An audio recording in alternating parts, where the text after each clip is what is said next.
La mort de son fils l'a marqué au fer rouge. Dans son livre Lettres d'excuses, paru aux éditions de l'Archipel en février dernier, Patrick Chesney a décidé de présenter ses excuses à celles et ceux qu'il aime ou a aimé. Invité au festival Découvrir de Concèze, Corrèze, ce lundi 14 août, le comédien a lu quelques passages de son ouvrage sur scène.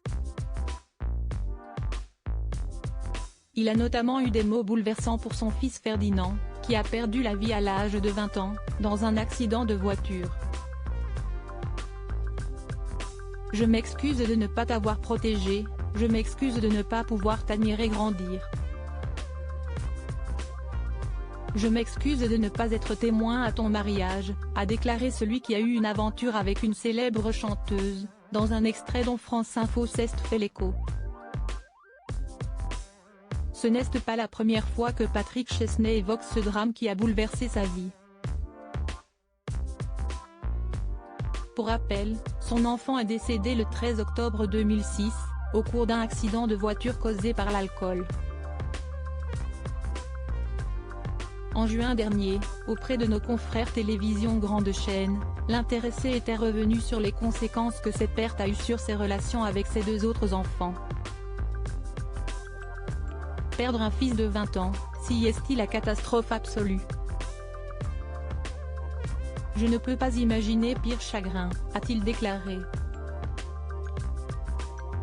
Cependant, il a ajouté que dans tous les cas, on est inquiet pour l'avenir de ses enfants, le comédien étant papa d'une fille de 38 ans et d'un fils de 20 ans, expliquant que le monde est compliqué et, en vieillissant, on se sent plus désarmé par rapport à leur avenir.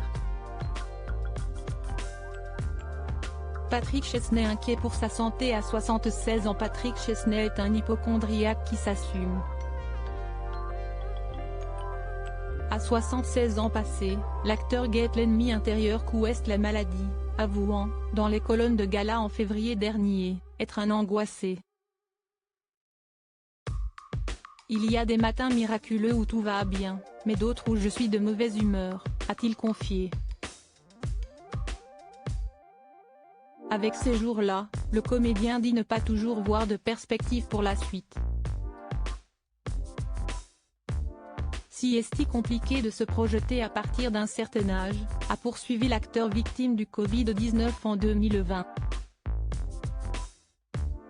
Et d'ajouter, on se lève moins facilement, sans parler de l'arthrose ou de la prostate,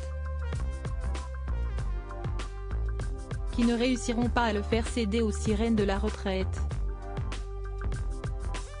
Prenant en compte la pénibilité de certains métiers, le père de famille fait partie de ceux qui n'ont pas envie de lever le pied, préférant continuer à travailler parce que ça donne un sens à la vie.